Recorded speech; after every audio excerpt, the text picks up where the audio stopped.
जय श्री राम जय माँ मनसा माता। प्रिय दर्शक बंधु नमस्कार। आज तुला दिन 10 अक्टोबर 26 तारिख रविवार। अद्य मेष राशि घातबार रही सचेतन रुहतु। राहुकाल दिवा 3:46 रु संध्या 5:11 मध्य कौन से शुभ कार्य करंतु नहीं। आसंतु जानिबा आजिर राशिफल संक्षिप्त।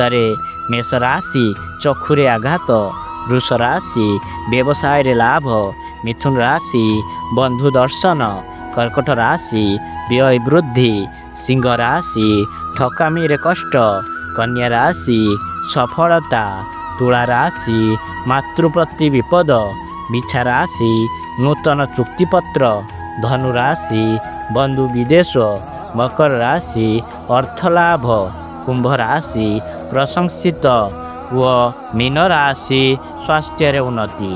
प्रतिकार नारायण आराधना व पितामाता आशीर्वाद नहीं दिनटी आरंभ करंतु। दिनटी शुभ व भलरे जीव। जय श्री राम।